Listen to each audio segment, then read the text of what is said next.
Aleluya. Hoy quiero predicar una palabra que verdaderamente va muy de acuerdo con lo que esta nación está viviendo. Porque la persona que no pueda discernir que estamos viviendo una guerra espiritual en esta nación, tiene que sentarse y reevaluar su relación con Dios.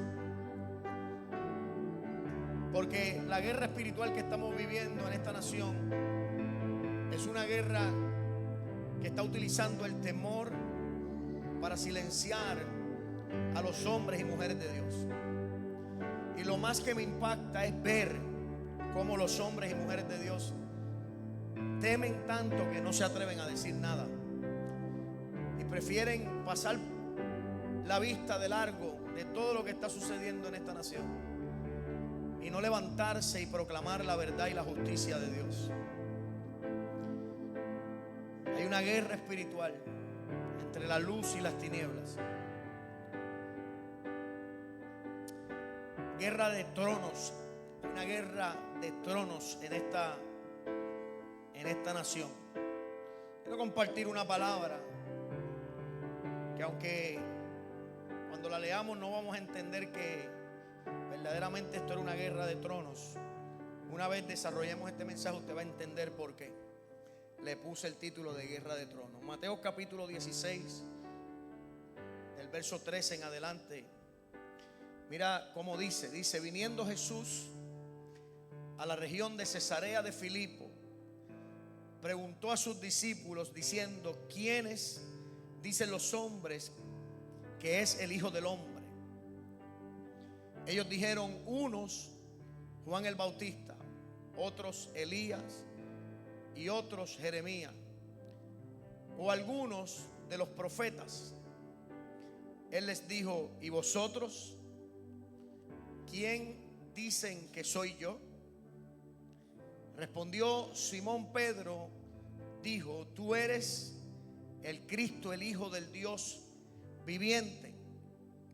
Entonces le respondió Jesús: bienaventurado eres, Simón, hijo de Jonás, porque no te lo reveló carne ni sangre, sino mi Padre que está en los cielos.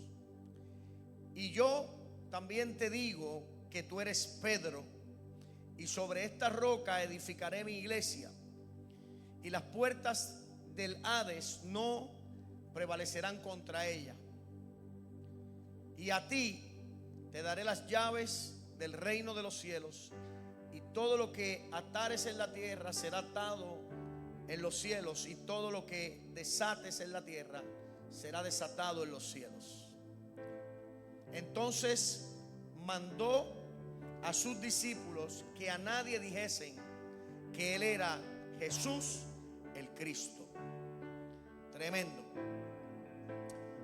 Usted va a entender por qué yo le puse a este mensaje Guerra de Tronos. Primero quiero hablarte de este escenario, en este lugar donde pasó esto, donde hubo esta pregunta, ¿verdad? Este lugar se llamaba Cesarea de Filipo. Este lugar antes era conocido como Paneas. Antes de ser llamado Cesarea de Filipo se llamaba Paneas, porque allí se adoraba al dios Pan, el dios del pánico y del temor. El dios Pan, el dios del pánico y del temor.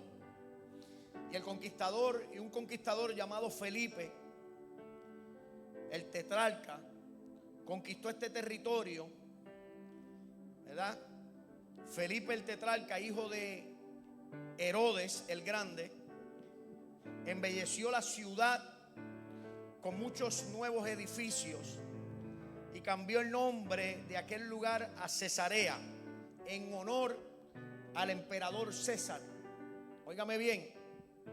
Pero como ya había una ciudad que se llamaba Cesarea, entonces para distinguir una de la otra, a este lugar le llamaron Cesarea de Filipo, porque fue Felipe fue precisamente Felipe el tetrarca el que conquistó este lugar.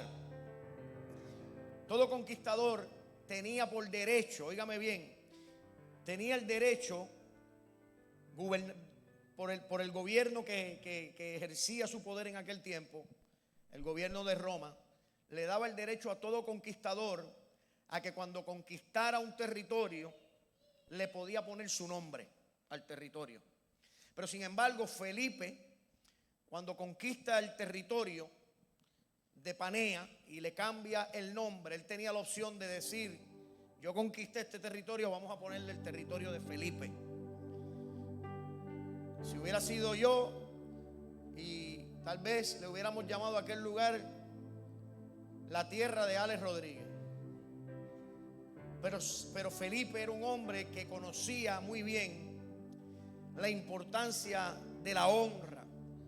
Y cuando Felipe conquistó aquel lugar, Felipe entendió que todo el poder militar que él poseía provenía del rey que gobernaba en aquel lugar, o sea, el César. Y el César fue quien le entregó ese poder. Y como él sabía que ese poder venía del gobierno que lo cubría a él, él dijo: yo no puedo ponerle a este territorio mi nombre, sino que tengo que ponerle el nombre de aquel que me cubre a mí. Y le puso Cesarea en honor al César. Me gustaría que así fueran los hombres y mujeres de Dios, que pensaran de esa manera, que pensaran que antes de beneficiarse ellos, levanten el nombre de su rey por encima de todo. A mí me gustaría que nosotros pensáramos así. Pero este hombre conquistó este lugar, ¿verdad? Y antes de colocarle su nombre propio, honró a su rey. Felipe conquistó este lugar y le puso ese nombre de Cesarea por el César. Óigame bien. Ahora Jesús dice: vamos a dar una vueltita, le dice a los discípulos, vamos a dar una vuelta, y se los lleva a este territorio. Y en este territorio Jesús hace una pregunta, la famosa pregunta: ¿quiénes dicen los hombres que soy yo? ¿Quiénes dicen los hombres que soy yo? ¿Por qué esta pregunta es importante? Porque Jesús llega a un lugar, óigame bien, donde un hombre fue capaz de reconocer su rey y reconocer que su rey estaba por encima de todas las cosas. Y ahora Jesús, es como que Jesús estuviera diciendo: yo quiero saber, en este lugar donde un hombre reconoció a su rey por encima de todas las cosas, yo quiero saber si ustedes pueden hacer lo mismo. ¿Quiénes dicen ustedes que soy yo? ¿Quiénes dicen ustedes que soy yo? Yo quiero saber si ustedes tienen la capacidad de hacer lo mismo que hizo Felipe, de reconocer por encima de todas las cosas que ustedes logren en la vida quién es su rey. ¿Sabe? Yo hablaba ayer, el miércoles, yo di una clase aquí. Yo le aconsejo a los que no vinieron que vengan a la clase. Las clases bíblicas que estamos dando están, ¿cómo están, Cristal? ¿Cómo están esas clases? ¿Cómo están, Helio? ¿Cómo están, Cuadrado? Poderosa. Las clases bíblicas que estamos dando están poderosas. Y si usted quiere aprender cómo estudiarlas, estamos empezando. Así que venga, todavía vamos a seguir en el mismo tema del próximo miércoles. Estamos empezando a sentar las pautas. Y lo primero que le estoy enseñando a los estudiantes es, antes de estudiar la palabra, les estoy enseñando cómo estudiar la palabra. Y les estaba enseñando acerca de un tema muy lindo que tiene que ver con el hebraísmo. Y nada más lo voy a dejar ahí para que usted le dé curiosidad y venga a averiguar qué es eso, el que no vino. ¿Ok? Y hay pisco labia, hay un cafecito y unas cositas que traen ahí. Ok. Pisco labia es una palabra puertorriqueña hebrea que lo que quiere decir es hay picadera para el dominicano, picadera. Ok. Ok, mire esto. En esa clase yo les enseñé un versículo a los estudiantes que cuando lo dije Le pregunté a los estudiantes, sean sinceros, ¿ustedes son capaces de amar a Cristo así? Y todos reconocieron que no. La pregunta era, Jesús dijo estas palabras. Jesús dijo, el que no ponga en segundo lugar a su padre, a su madre, a sus hijos, a sus hermanas, a sus hermanos, el que no tenga la capacidad de ponerlos a ellos en segundo lugar y ponerme a mí en primer lugar, no le voy a dar el honor de llamarlo mi discípulo. Te pregunto yo le decía a los estudiantes, le contaba un poquito de historia. En los tiempos de Jesús, en la persecución, después de que Jesús fue crucificado, en los tiempos de los apóstoles, la persecución del emperador Nerón contra la iglesia, agarraban a los cristianos y le agarraban los hijos y le decían, si niegas a Cristo los dejamos vivir,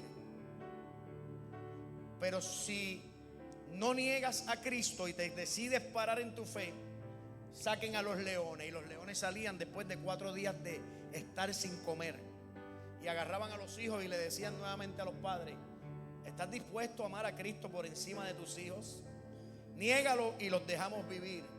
¿Y sabe lo que los padres cristianos hacían en aquel tiempo? Levantaban su mirada al cielo y comenzaban a cantar alabanzas, mientras que el emperador daba la orden y tiraban los hijos de aquellos cristianos a los leones. Y ellos, oyendo los gritos de sus hijos siendo comidos por los leones, ellos alababan al Señor. Las mujeres embarazadas las sentaban en una silla de hierro caliente y le decían, calentaban la silla hasta que se pusiera roja, y le decían, niega a Cristo o te sentamos ahí. Y ellas cantaban alabanza y las ponían en la silla y ahí se morían convulsionando. Hoy en día yo les preguntaba, ¿eres capaz tú de poner a Cristo en primer lugar de verdad en tu vida? Porque hay gente que no llega a la iglesia porque tienen en primer lugar su trabajo. Hay gente que no llega a la iglesia porque tiene en primer lugar sus hijos. Hay gente que no llega a la iglesia porque tiene en primer lugar algo. Óigame bien, no llegan, no quieren. Entonces, la verdad es que Jesús, cuando lleva a los discípulos a Cesarea de Filipo, le está diciendo, aquí hubo un hombre que tuvo la oportunidad de ser recordado, de que esta tierra tuviera su nombre, que este hombre tuviera fama, y este hombre decidió poner eso a un lado y reconocer a otro hombre llamado el César por encima de él, para honrarlo. ¿Y ustedes pueden hacer lo mismo? ¿Tienen la capacidad ustedes de honrar a Cristo por encima de todas las demás cosas? Eso es lo que Jesús estaba diciendo. ¿Quiénes dicen los hombres que soy yo? Está bien lo que digan los hombres. Unos dicen que eres el profeta tal, el otro el otro, el otro. Ok, ¿y ustedes quiénes dicen que soy yo? Satanás no quiere que se nos revele este texto, porque aquí es donde se menciona por primera vez la palabra iglesia. En la Biblia no se había mencionado la palabra iglesia hasta que Pedro contestó la pregunta, ¿quiénes dicen ustedes que tú eres el Cristo, el Hijo del Dios viviente? Yo te reconozco, Pedro dijo. Y cuando Pedro reconoció, Jesús dijo, sobre esta roca edificaré mi iglesia. Y se menciona por primera vez la palabra iglesia. La palabra iglesia es la palabra griega eclesia. Diga conmigo, eclesia. Eclesia significa asamblea convocada para una misión o para un propósito. Era el grito que daba un apóstolos, un enviado. La palabra apóstol que sale de la palabra griega apóstolos es la palabra enviado. Y el rey llamaba a sus apóstolos, óigame bien, y les decía, vayan y hagan eclesia, hagan asambleas y llévenle mi mensaje. Y el rey escribía el mensaje, y los enviados, los apóstoles que eran almirantes, que se montaban en barcos y viajaban largas distancias, otros a caballo, pero llegaban a las ciudades y comenzaban a gritar asamblea, eclesia, y la gente salía a escuchar a ese enviado traer un mensaje de parte del rey. Por eso un enviado, un apóstolos, un pastor, un enviado de Dios es uno que carga un mensaje de parte del rey para una asamblea de personas que se reúne a escuchar el mensaje. Hoy ustedes son la iglesia y yo soy el enviado con el mensaje del rey para hablarle a ustedes. ¿Me están entendiendo?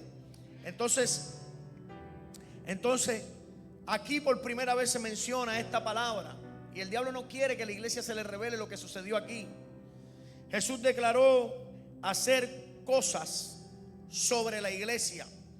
Cuando él habló aquí, él dijo: voy a hacer algunas cosas sobre la iglesia. Él dijo: sobre esta roca construiré, levantaré, instruiré, que es la palabra edificaré. Sobre esta roca edificaré, construiré, levantaré, instruiré. Entonces, por mucho tiempo los católicos han tergiversado este versículo, porque cuando tú vas al original griego, hay dos palabras que se parecen en ese texto, que es la palabra roca y la palabra piedra. Óigame bien, Petra y Petros. Mira cómo se parecen esas dos palabras. Petra es peña o roca, mientras que Petros es piedra. Cristo es la roca. ¿Qué pasa? Que el nombre de Pedro es Petros, que significa piedra. Y los católicos dicen que cuando Jesús dijo sobre esta roca, le estaba diciendo a Pedro: sobre ti, Pedro, tú vas a ser el fundamento, tú vas a ser la roca en donde yo voy a edificar la iglesia. Y ellos confunden dos palabras. Pero la verdad es que Jesús dijo: ¿quiénes dicen la gente que soy yo? Y Pedro fue el que contestó y dijo: tú eres el Cristo, el Hijo del Dios viviente. Y Jesús respondió: eso fue una revelación de mi Padre. Y sobre esa revelación que tú acabas de declarar, que yo soy el Cristo, que yo soy la roca, yo soy la verdadera roca, yo soy el verdadero Hijo de Dios, el Mesías, sobre esa roca, sobre esa revelación, yo voy a edificar mi iglesia. Nunca le dijo sobre ti, Pedro. Pero sí, tú ves que cuando sigue la conversación hay una división en la conversación. Porque entonces dijo: sobre esa roca edificaré mi iglesia. Y después le dijo: y a ti te digo. Hizo una separación en lo que dijo antes y en Pedro. Dijo: y a ti te digo que tú eres Pedro, ¿verdad? Le dijo: sobre esta roca de la iglesia, sobre esta roca que es la revelación, edificaré mi iglesia. Y le dijo: y a ti te daré las llaves. Volvió a separarlo: y a ti te daré las llaves del reino de los cielos, y lo que ates en la tierra será atado en los cielos. Óigame bien, Petros y Petras son dos cosas diferentes, ¿ok? Incluso hay una ciudad llamada Petra que todavía queda en las ruinas. Usted la puede buscar en Google después cuando llegue a su casa.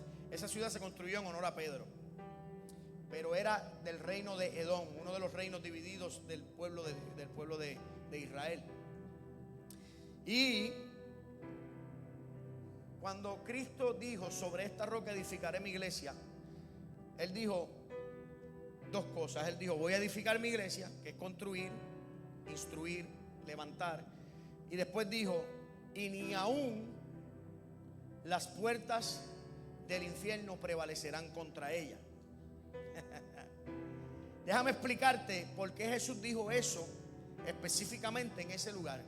Porque estaban, vuelvo y repito, en Cesarea de Filipo, en la ciudad del Dios Pan. Y precisamente donde Jesús estaba llevando a los discípulos era frente a una roca gigantesca, óigame bien, que existía para aquel tiempo, donde en la roca tallaban altares y ponían distintos dioses paganos. Pero la mayor deidad de aquel lugar se llamaba el Dios Pan, el Dios del pánico, el Dios del temor, que era el Dios principal de aquel lugar. Y debajo de esa piedra donde estaba ese altar, donde estaban talladas todos estos dioses, de ahí nacía, por ahí entraba, por una cueva, entraba para adentro un río, para dentro de la cueva. Y a ese río se le llamaban las puertas del infierno. Y cuando se adoraba al dios Pan, las personas que adoraban al dios Pan agarraban a sus primogénitos, a sus hijos primogénitos, sus primeros hijos, los llevaban al río y en forma de adoración al dios Pan los tiraban en el río y los niños se los tragaba el río metiéndolos para la cueva. Y eso era un sacrificio humano para ese dios. Esa era la manera en que adoraban a ese Dios. Y Jesús dijo: sobre esta roca, no sobre esa, sobre esta roca de la revelación edificaré mi iglesia. Estaba parado frente a un trono, frente a una roca, frente a algo que representaba a otro Dios. Y ahora Él está de este lado diciendo: no, yo voy a edificar mi casa, mi iglesia, mi asamblea sobre la revelación de que yo soy el Cristo, el Hijo del Dios viviente.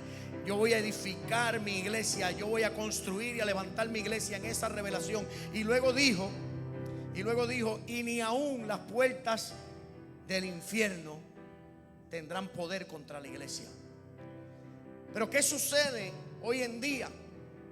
Que hoy estamos parados en un lugar y en un territorio similar a ese. Es como que la iglesia está parada frente al Dios del miedo, frente al Dios del pánico. Y no me atrevo a decir nada porque tengo miedo de que alguien me rechace, o de que alguien me maltrate, o que alguien me juzgue. Y mejor, para evitar esas cosas, no digo nada, me quedo callado. Pero Jesús dijo que ni las puertas del infierno prevalecerán contra la iglesia. Entonces, ¿cuál es el miedo de la iglesia?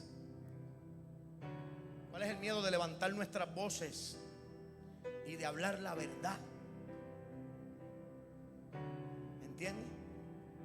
Entonces, hay una guerra espiritual en esta nación. Y había una guerra espiritual en ese escenario. Jesús dijo: los traje al trono del Dios del miedo. Y aquí yo quiero que ustedes me digan a mí si ustedes me reconocen a mí, frente al Dios del miedo. ¿La iglesia podrá hacer eso en estos días? Porque la iglesia se ha vuelto adoradores del miedo antes que de Cristo. Ya no se atreven a hablar. Perdónenme, pero no se atreven a hablar. Algo me pasó a mí hace 2 días cuando mataron a ese joven. Se me quitó el miedo. Se me quitó el miedo de hablar. Y yo lo dije en el video y lo voy a volver a repetir aquí. Yo voy a hablar. Y no tengo miedo a las consecuencias de lo que yo diga. No tengo miedo. ¿Ok? Oiga esto. Cuando Jesús llegó a aquel lugar, cuando Jesús llegó a este lugar, Jesús dijo: ¿quiénes dicen los hombres que soy yo? Uno es tal profeta, tal profeta, tal profeta. Pero ¿quiénes dicen ustedes? Tú eres el Cristo. Perfecto. Una revelación de arriba. ¿Sabes qué? A ti te voy a dar autoridad. Te voy a dar las llaves. Te voy a dar la autoridad para que sometas las cosas de arriba,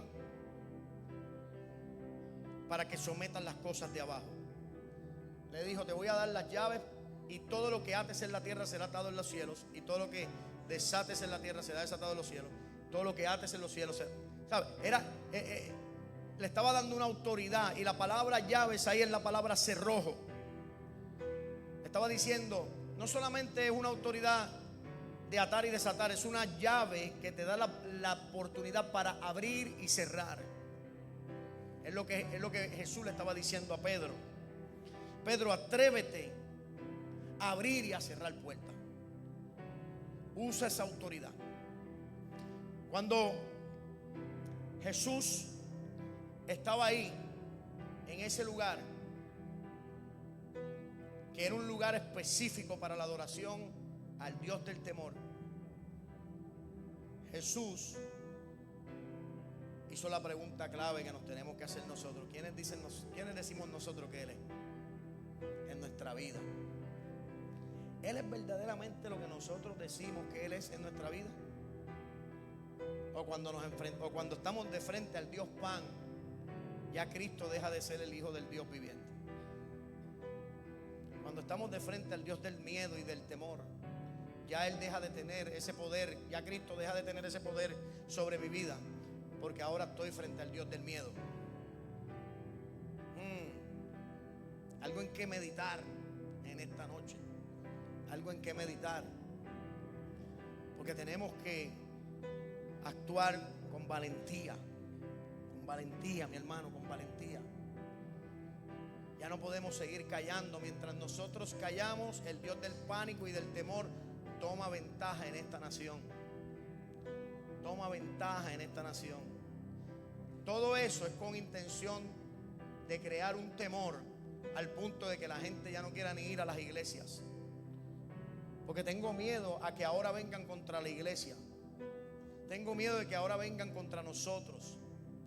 Miren, esa joven que se sentó en esa guagua no estaba haciendo nada. Un hombre con el diablo metido por dentro. Y no hay quien me defienda a mí lo que ese hombre hizo. Ese hombre tenía a Satanás metido hasta los huesos. Le quitó la vida, igual que el que disparó. Tenía a Satanás, el odio y con la intención de crear un miedo y un pánico colectivo. Pero nosotros no podemos seguir callados, porque si seguimos callados, esto va a seguir tomando ventaja sobre esta nación. Y es tiempo de que la iglesia comience a hablar las cosas como son, aunque tengamos que pagar consecuencias. Consecuencias. Miren, Cesarea de Filipo era un lugar de honra. En lo secular, un hombre honró a su rey.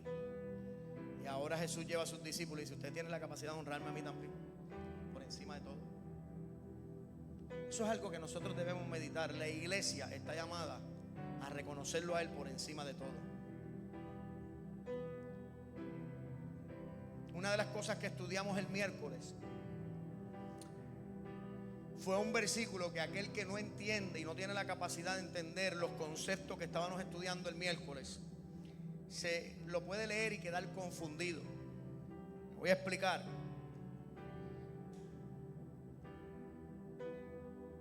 El único mandamiento en la Biblia con promesa es: honra a tu padre y a tu madre, ¿verdad? Jehová dio ese mandamiento, ¿verdad que sí? Honra a tu padre y a tu madre. Y la promesa es para que sean largos tus días sobre la tierra. Por eso el que no honra a sus padres tiene que tener cuidado, porque puede tener una vida muy corta. No maltrates a tus padres. Perdónalos, ámalos y quiérelos. Si te ofendieron, perdónalos. Nunca maltrates a tus padres porque te estás acortando la vida. Óigame bien. Tampoco le dejes que te controlen la vida. Tú puedes poner tus patas porque tú eres adulto, ok, pero hónralos. Trátalos con amor. Óigame bien. Honra a tu padre y a tu madre, un mandamiento. Y Jesús aparece y dice, el que en la Reina Valera lo dice de esta manera: el que honra padre y madre más que a mí, no es digno de mí. Pareciera una contradicción,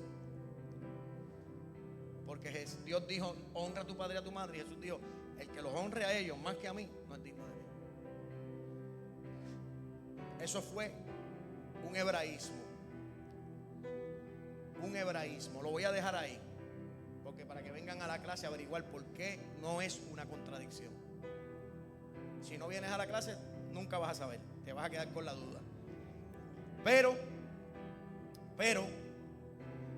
la verdad es que la pregunta tiene un significado bien profundo. Está diciendo: ¿tienes la capacidad tú de ponerme a mí en primer lugar?